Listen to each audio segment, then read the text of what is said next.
So, welcome to the show. Now, this is going out on Mintwave Radio Station. So, ask Alexa, or you can go to KarenRobertsCoaching.com/Mintwave-radio to listen in to any of our shows live and see our schedule.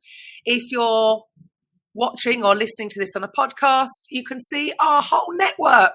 Again, KarenRobertsCoaching.com/podcast-network. You'll be able to see this podcast and others that are in the network. You can download the app for Apple and Android. And please subscribe and follow or leave a comment. Today's show is episode 113, and today we have Usama Chandio from Pakistan, who is a mindset life coach. Now, we're going to be talking about positivity, which is perfect for the show. A cup of positivity with just a sprinkling of woo-woo. I'm your host, Karen Roberts, and we provide a platform for coaches, consultants, therapists and healers to get their message heard to the people who need to hear it. As owners of Mintwave Radio Station and the Raising Vibrations podcast network on Podbean, we also have a directory. So come to the website and find the right coach, the right therapist for you. And if you'd like to be featured, then get in touch. Now, Usama is a mother of a neurodiversion child, and she's also a breast cancer survivor. So welcome to the show, Usama, all the way from Pakistan. Hi, Karen. How are you? I'm very good. It's an absolute pleasure to have you here. So you are a mother. So for people out there that don't understand neurodiversions, can you first explain what that is? Yes. Okay. We humans are divided in two different types. Like neurotypicals are the ones who are normal, and neurodiversity is actually a new word invented by some people around the world for people who have disabilities, special disabilities such as hearing impairment, ADHD, Down syndrome, and many others. Like people who are hearing impaired are not such a special child, right? They don't need special activities, they don't need special schooling. So a new word invented is called neurodivergent. Ah, okay. And your son, how old was he when you realized that something was different, or that he was learning different, or whatever? Well, when he was born, he was all okay. He was growing up with all the activities which newborn do. When he was 5 months, he was actually attacked by pneumonia, double pneumonia. And we had no choice. We had to go through the doses, which were really heavy. We had to give him antibiotics, which actually did not suited him. And when he was 9 months, he was diagnosed with hearing impairment there and then. When he was 8 months, basically, we realized that he is not actually hearing us, or he is not actually going through that phenomena, that particular age appropriate thing. So we had a test that was called BERA. It is used basically for the people who are not hearing properly. So we had to go through that test, and then he was diagnosed with a hearing impairment, and it was really a period where I was basically thinking that my world has vanished. Truly. That was the moment I actually feel for mothers who are suffering from these problems, actually. Mm-hmm. Yeah, because that's all we want, isn't it? Our children to be healthy. That's then we've done our job. As long as they get through life and they're healthy and they're happy. So I can imagine it's we take life for granted, and so for parents dealing with either ill children or children with disabilities just makes it a little bit. It's life is going to change. Did it change for you? It did. Well, Karen, let me tell you something where I belong. I belong to a very good family, and that family pampered me a lot, even in my maternal, even in my paternal, and even my dad himself. He actually did not let me go anywhere alone. I had to go with the driver because I did not know the ways, even in Pakistan. And over here, rickshaw, taxis, and buses, everything is so common in here, but my dad never let me do it. And after I had my baby, like when he was actually diagnosed with hearing impairment, I just vanished my world. And then I thought for a second that, Osama, why don't you stand up for him? Like, it's not the end, it's just the starting. You just found out that he's hearing impaired, but Alhamdulillah, he's walking. He's also, he can also see, he can eat, he have everything.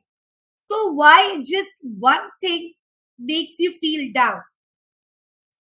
So everybody in house and out of the family, that they give so many advices, so many guidance, so many. So I just said, all right, I don't have ears. I just have a mind to think. I kept on researching things and I went over it. I struggled a lot, Karen. Either anybody supported or nobody supported. I was available for him. Yeah, it's going to take up a lot of time. It's going to take up a lot more time dealing with that, and it must be very difficult for some if they if they're struggling already. So what do you feel is what sort of difficulties do parents of neurodiverse children face in normal life? I think, Karen, the first factor which matters is parents standing on the same page. Like, it's the most important thing is that parents should support each other. Either way out, they have to take care of their child, and they have to make things better for their children, right? So why do they have communication gap, right? If mother is taking a decision, that is also beneficial for child only, and even if father is taking a decision, that is also beneficial for child. Why don't they spend time with the child rather than argumenting and being defensive for each other? That is truly a time consuming. And the second factor which matter is a child itself. Where he feels happy, where he feels comfortable, because we have to schedule things for him. Like, schooling is the most important, because when a child learns, when a child goes to school, he learns different habits from his age appropriate criteria. Yeah, so, absolutely. Yeah, for me, like, it was really, in Pakistan, we do send kids early, like it's 3 or 4, but I sent my child from 1.5. Like, when he was 1.5, I have taken him to a school called Jimbari, Play and Music. It was just a play school, but I took mother and toddler programs there, and I sent him for a preschool there. And I saw drastic change because he was interested in arts. He was then interested in very good activities like material work, fine motor skills, which obviously all mothers are not trained in that way. Karen, all mothers are not trained. Some mothers are actually illiterate. Some mothers are always educated. So that is a different, but a child needs that time. So I think it's not that we select a very good Montessori or a very good preschool. We can even put him in a local school or her in a local school just to learn things from other kids. And this was really beneficial for me because my son started to sit and eat on his own. Like, I wasn't spoon feeding him. And he was actually telling everybody that drink the glass with the water, drink water in the glass, and eat in a plate with a spoon, and all those techniques, all those fine motor skills are really beneficial till now. Yeah, sure. He is very good with material work. Right. So for you, I mean, so you've been through quite a bit. So you also say that you're a breast cancer survivor. So when did this happen? Was this before your child, after your child? When did this all come about? It's just recent. You can see my hair. I had a long hair. I was a Rapunzel. Yeah, but it's growing back fast. Yeah, come on. It is. I'm really happy with it because this actually, Karen, let me tell you, this disease made me stand up for myself. I was actually thinking, like it has been a decade, I have been thinking about others. I have been thinking about my children. I have been thinking about my husband, my in-laws, my parents, and what community will say, what people will say. But now I stand up for myself. I make myself first priority. I think this is going to happen. I take accountability of everything I do. I take accountability of everything I think. So this disease was basically a blessing for me. This made me stand up for myself. This made me feel that, Osama, why are you doing this with yourself? You get life once. And what is going to change if you are not going to stand up with yourself? You will keep sleeping on this bed. You will go through more chemotherapies. You will go through more mental illness. Why don't you stand up for yourself? And there and then I decided to do something for myself. And see, I am a life coach today. And I'm helping other people to overcome all these negative flooded emotions. Right. And I mean, that's just such a good outlook to have, because for many, hearing that word, you know, the C word, is enough to bring many people down.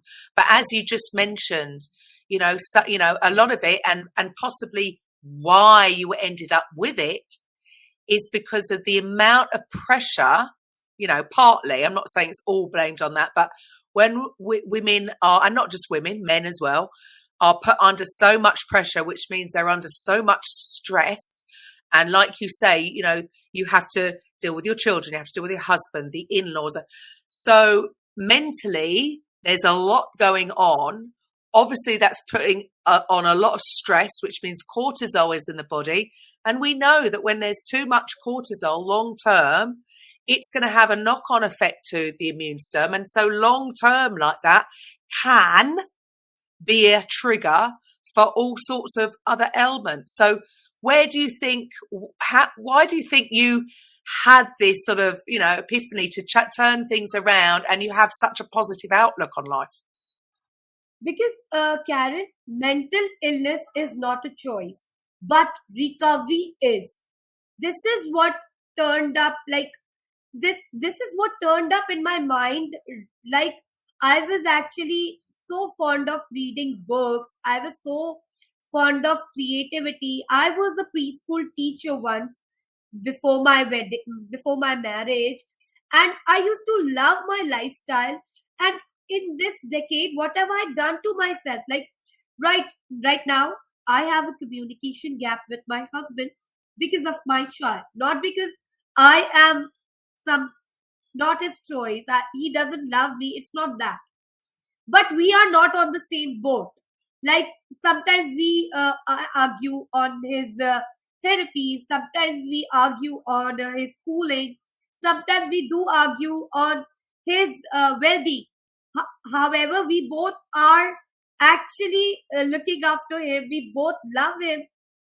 And in that sense, I believe that people who actually love each other, they should understand each other. So when I was going through my disease, I found out that nobody else is actually looking after my son. Nobody is taking him for therapies. Nobody is sending him to school. Nobody is actually doing some activities which I used to do at home. So he is lacking that period. Obviously, 2 years of COVID already brought him back, right? And then one more year of my treatment turned him like drastic change. He is mashallah 10 years old. He is 10 years old. But he is not even in nursery now, right? So that is a big change. So when I was seeing that, obviously I was not on my feet. Because I had to go through 32 chemotherapies, Karen, which is not really less. I had to go through too much. Like, I was flooded with emotions. I cannot even express that. When I was actually looking at my child and I was saying, Osama, get up. He needs you. Osama, wake up. He needs you. This thoughts were actually, these were my nightmares at that. Right, but that's not going to help you recover, is it? Those feelings of guilt that you're not doing things, but you can't. You're ill and you need to recover. So it must have been quite a difficult position to be in. It was like inner conflicts going on, and that was actually making me more weak. So yes. one day when my child was when he saw me on bed. You won't believe, Karen, he wasn't going anywhere. He was like, stick here. Mama, are you hurting? Mama, are you in fever? He was doing like that. And that made me cry. I was like crying out my lungs. Truly. I was so deep down hurted that what to do. So I prayed to my God, and my mother prayed for me, my father prayed for me, my husband prayed for me. So I believe this life, the second life I got from my God, is actually a blessing. I don't want to waste it. So the next day, I was free from my treatment. I searched on the internet what to do, what not to do, where to go. I researched on different things, and then I got this NLP registration form, and I just filled it like that because I had to do something. And after that, when I searched about neuro-linguistic programming, and when I went through all those sessions, and when I feel amazing. It was a life-changing experience. Honestly, Karen, this changed my life. And there and then I thought anger is not making any difference in my life. Negative emotions are not doing any good to me. Limited beliefs are not empowering me. So now I have to be an empowered one. And I stood up for myself and I said, do it. Just go through it. Wow. Do it. Whatever. Good.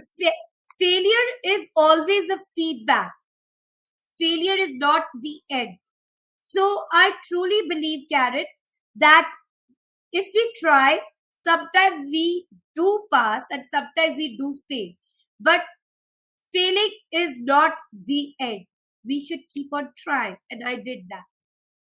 Well, I mean, well done you for even having the mental strength in that sort of predicament and having to deal with a child who needs extra help. I mean, that's all it is not ill or anything. Hearing impairment is just something that, like many, need to just overcome.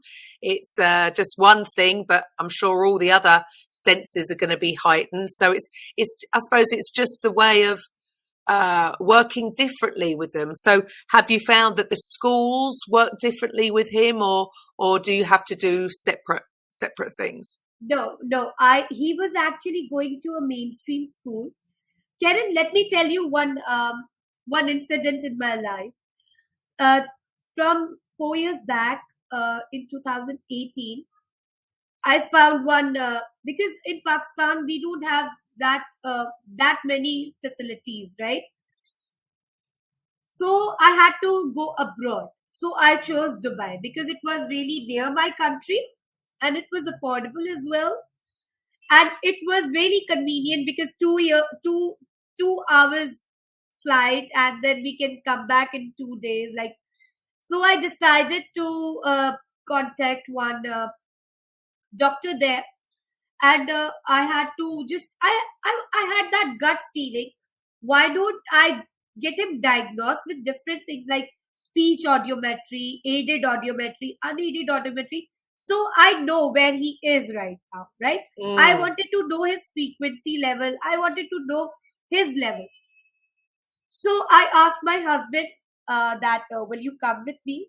So he said that over here in Pakistan, we have all the facilities that we are going through. I said, no, I have researched about these things, and we should go and get him checked. But my husband wanted to come, but he cannot because my mother-in-law was unwell, and he is the one who is looking after her, because my sister-in-laws are married and my brother-in-law is in America. So he was the one looking after her. He said that I cannot leave her alone here even for 1 day, because she is a diabetic patient, and I cannot go. So I decided to go alone, but as I told you, my father don't let me go anywhere alone. Still, she said, I'll come with you. I said, all right, let's go. My father wanted to take care of all the expenses, but I said, no, this child is my responsibility, so I have to take care of all the expenses. I won't let you do it because, I don't want to burdenize anyone with me or my child. This is my rule of life. So, Karen, over there, what I found, that in my son's ear, there were stones. They were stones because of wax. Wax was hardened each day. And nobody here in Pakistan actually took that out. Oh. Really? So what I did, I was like, see, Husama, you took that decision. You take accountability of that decision. And you made it. Like, they took out those stones, and my father and I were like shocked there that this. I will send you a video where my son is going through that procedure. Oh my goodness! Yes, and he was like, my son was so potential about hearing, and he wanted to do it. So he was like doing like that. Bless him. And so that was the cause. That was the cause of it, was it? And he was just 5 years old then. So I just decided, I took him for that medical evaluation and everything. And over there, I found out that there's a blood clot. What do you say? It is like a blood clot in here. Blood clot. Yeah. Yeah. Which can actually, he can be curable.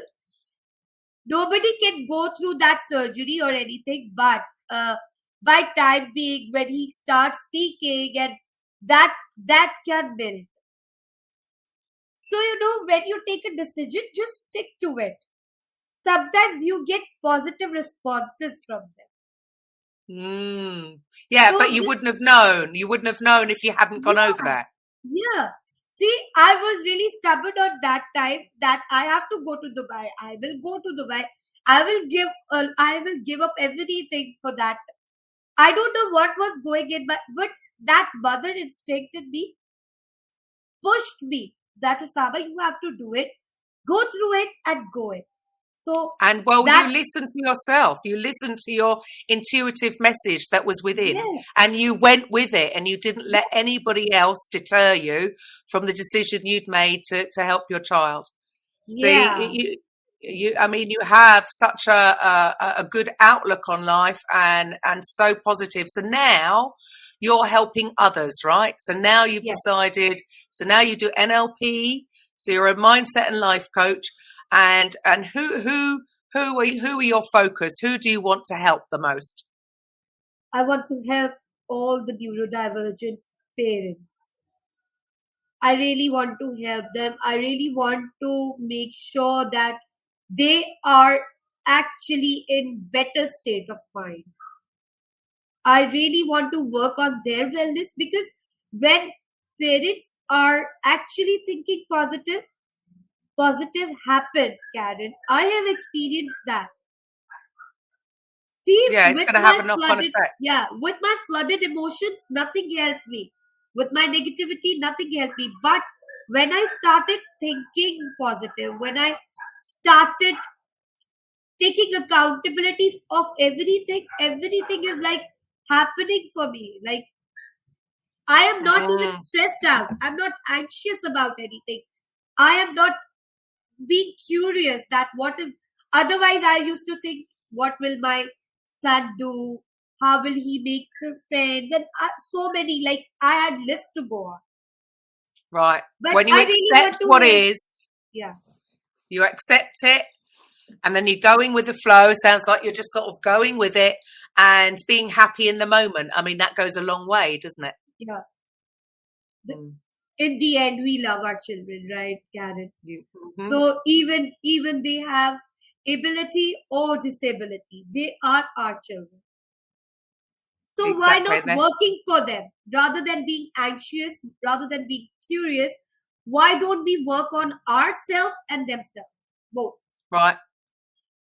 And but that's, do you find, and obviously, you know, things are possibly different here to over there in Pakistan. Do you notice that women, in particular mothers, may feel that, again, all the things that they should be doing with their children and everybody else, and so that then their self-care does come last, and they feel guilty if they're taking time out to focus on themselves? Yeah, that's why I said, Karen, I really want to work on mom and I really want to work on dad, because being a parent, I really feel that, because apart from everything what life is taking care of, we cannot fight with life, right? But we can do what is in our hand. So this message is like for all the parents around, that the most important factor right now is you being peaceful. So work on yourself, work on your mindset, try taking out a little time for yourself so you can actually see what positive effect can do for you, right? Yeah. So I really believe that either it's a disease, any disease, it's not even a cancer, it can be any disease. I will really work on those people. I will really love to work on people who are having bad relationship with each other or communication gap with each other. I will really love to work with parents. It can be a neurotypical parent or a neurodivergent parent. I will really love to work with all the humans who need my help. Basically, my main concern when I became a coach, I took this niche that that wasn't trending actually.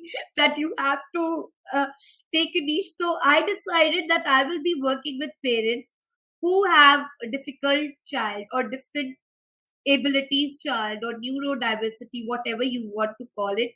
And I will also work with single parents who are having difficult time spending with them, thinking about them, taking right decisions for them, setting up goals for them.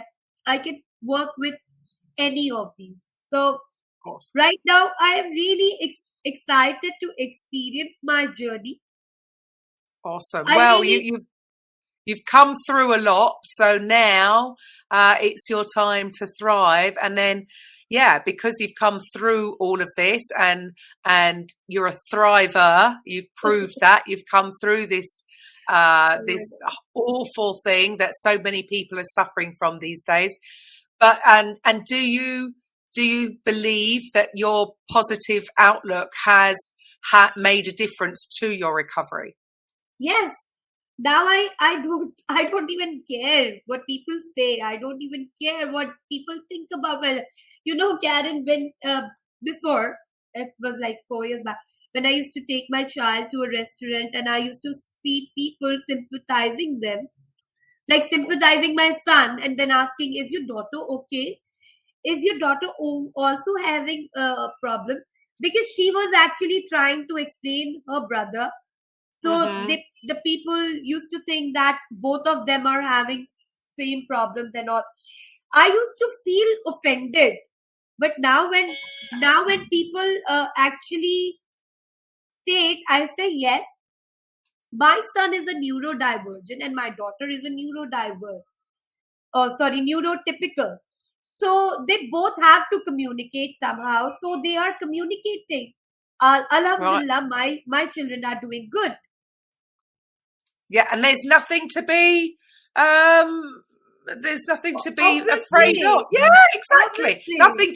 Nothing to be offended of. Your children are your children, and they're different. Now, it was because of my mindset, right? It was because of my mindset. I had negative thinking. I had negative thought.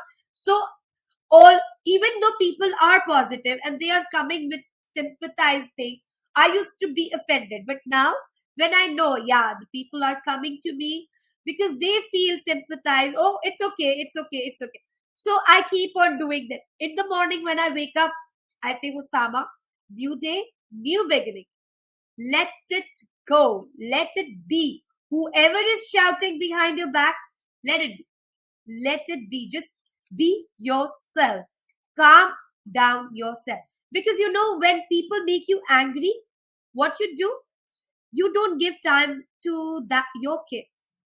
Karen, I have really, really experienced all that.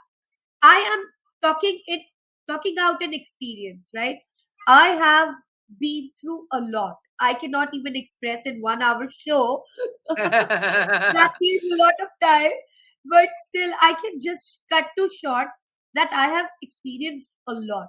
So now I have come to a decision that those emotions, those negativity were basically just flooding my mind, making my body lazy.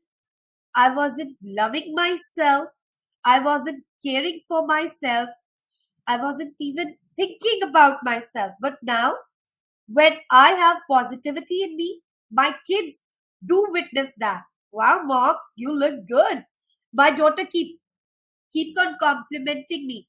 The other day, I wear shalwar kameez most of the time, Karen. So my daughter was, Mama, I saw your pictures the other day. It was from your school. You used to wear jeans, top, and you used to look so good. Why don't you wear jeans? And that actually gave me a clue. Yes, why can't I wear jeans? There's nothing bad about it. I'm not even relieving my body. I'm not doing anything with my body. I can wear it for her if that makes her feel good. Now I only think what matters to my kids. I don't actually now think about it doesn't matter. What other people think is irrelevant, and I love that attitude. My parents are my strong support, Captain. My dad and my mom supports me like anything. They are like, okay, Osama, you decided, go for it. We are at your back. My husband was unable to travel since he was taking care of my mother-in-law. So my dad was taking care of all our traveling expenses. He was taking us to Turkey, to Dubai, wherever my kids want. So I am really blessed with all of these things. Why should I not concentrate on things I have rather than taking care of all those things which I don't have? That is the outlook to have. That's the outlook to have. But so many, it's almost like we've been conditioned to focus on the things that we don't have more so than, having gratitude for the things that we do. I mean, that is so, I suppose for you, you've really experienced, and I suppose because these are intangibles, gratitude and positive thinking. It's so hard to prove. And the only way people can prove it is to themselves. Exactly. Like you said, you've been through that. You've known when you are feeling down and feeling sorry for yourself or angry or upset that nothing good came out of it. It wasn't serving you. It wasn't helping you heal. And then you know that when you've changed your mindset, things have changed and things. So the only way to prove it to anybody is to prove it to yourself. Karen, people still say, you are a life coach. You have a lot of negativity. And I say, really? Have you experienced any of my negativity? And please let me know. Please do let me know so I can change it. Otherwise, I would have been so offended. I have been so argumentative. And I used to have like that angry face. Now I just say, really?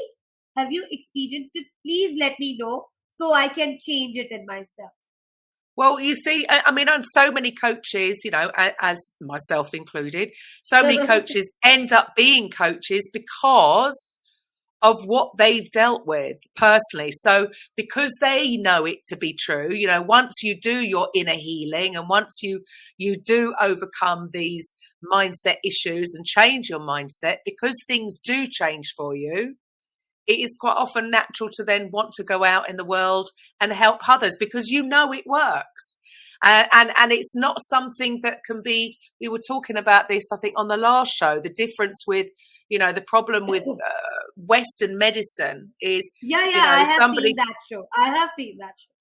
Somebody comes with the problem and you want that to be fixed. Well, you can't test all of these positive mindsets and how is that going to affect you? Because how can you test it in a scientific experiment?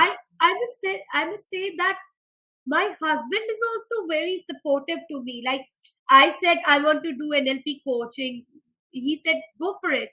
I said, I want to go there. He said, go for it. He don't even ask me where am I going. He shows his love that way.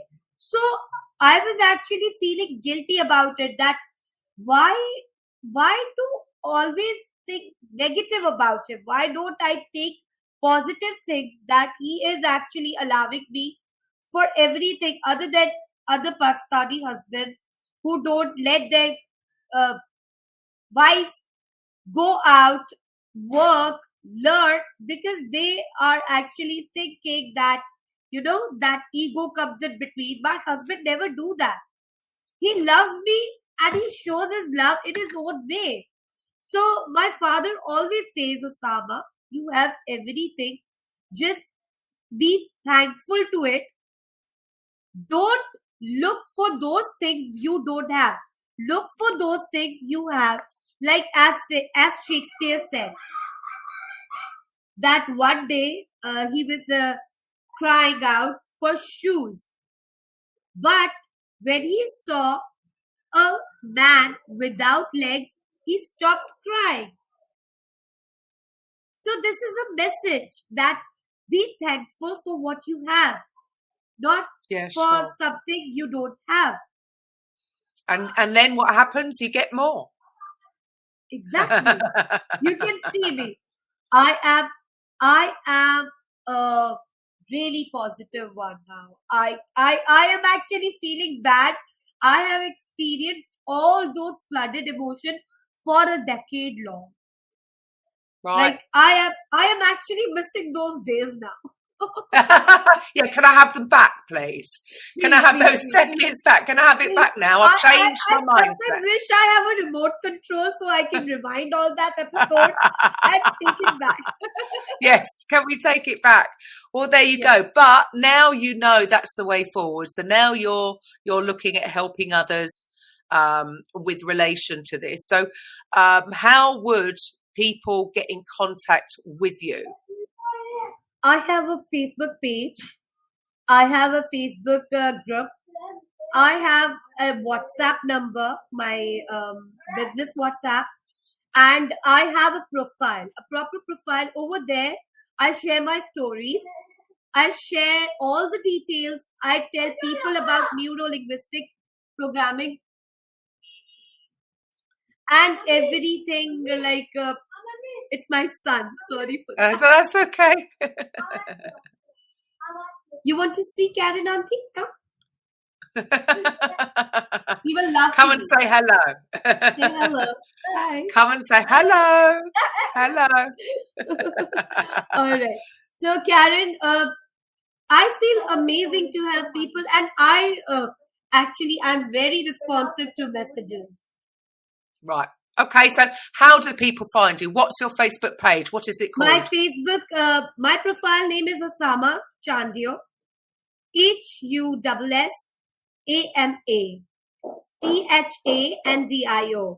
and my page name is Behold the Power of Life with Osama Shamrose.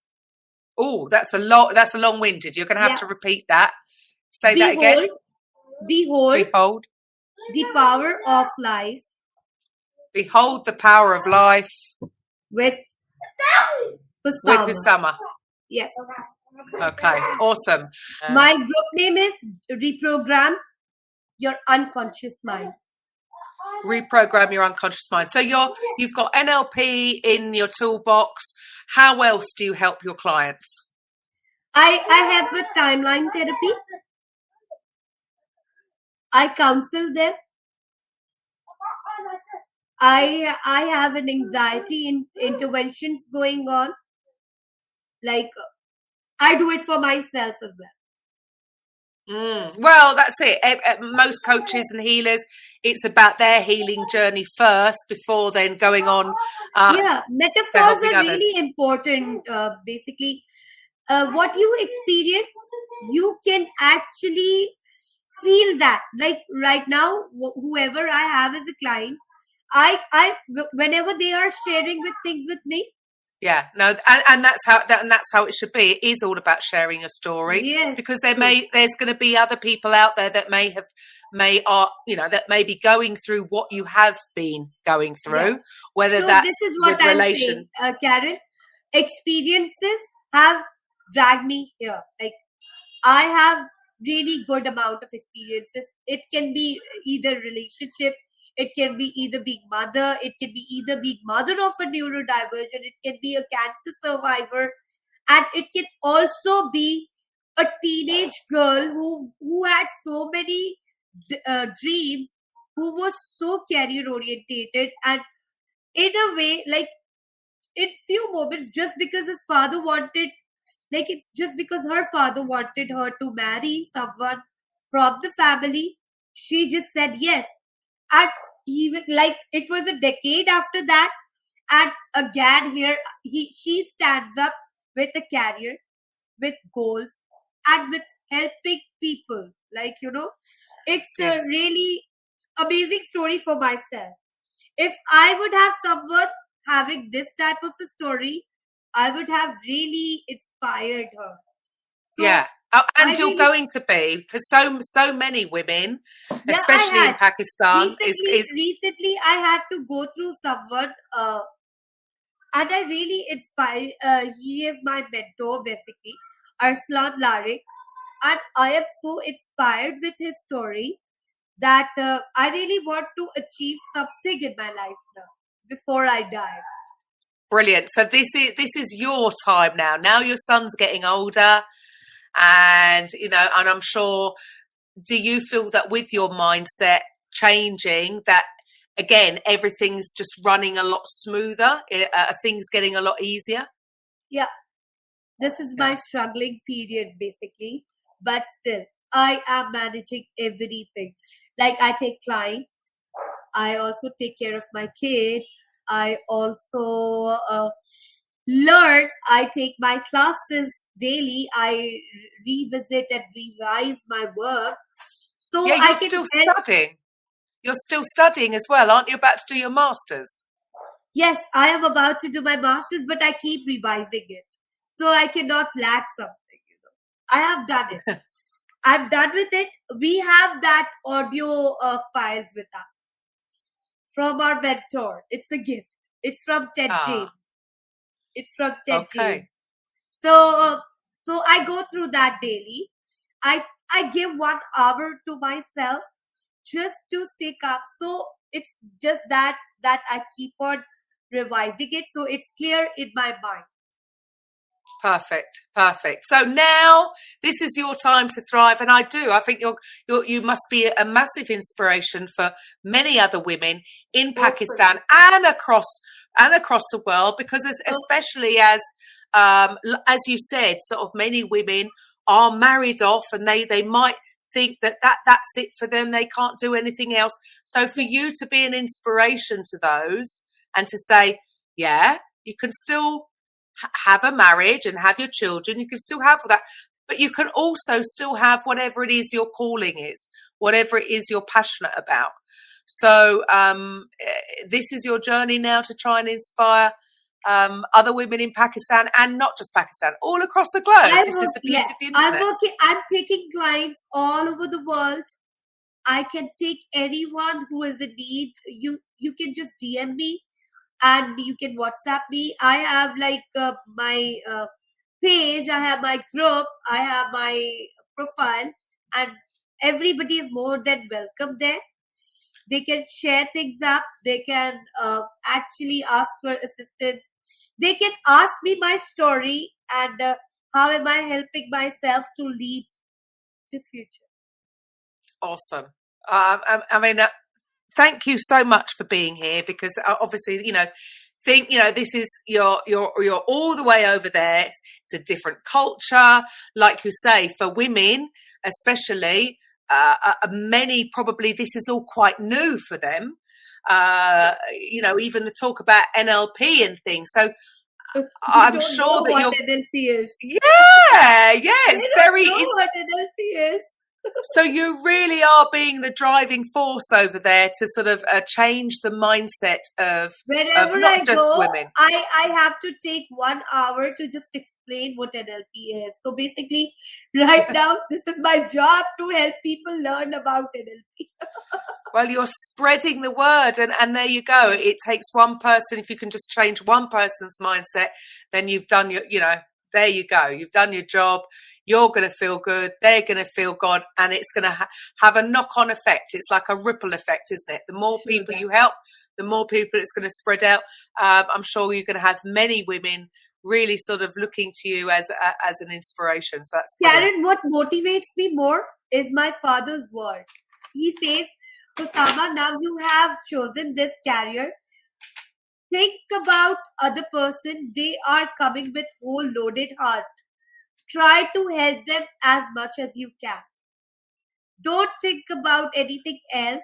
Just choose your client and help them. So it really motivates me, because you know what I feel? Creating results are the most important factor when you are a coach. Absolutely. 100%. And the proof is in the results that you're getting. Yes. So, brilliant. Well, thank you so much for your time today. Thank you, Karen. And if anybody's out there who wants to get in touch, then please get in touch with Osama. All her details will be below. And if anybody's out there, if you are personally a coach or a consultant and you're ready to scale your business, and you need help with designing, creating, marketing, and selling your program, maybe you're getting ready to scale up and we have a fully automated sales and marketing system to help you, because there's only so many hours in a day. And if you have children or you have other things to do, right, you don't want to be surgically attached to your phone with building your business, get in touch. So for the rest of you, I will be back with a coffee with Karen on Thursday. So thanks for being here, Husama. You have a wonderful day, and the rest of you, I'll see you then. Bye for now. Thank you so much. Love Coffee with Karen podcast, a weekly chat show discussing everything from holistic health to current affairs from a mental, physical and spiritual perspective. Get your weekly cup of positivity with a sprinkling of woo-woo.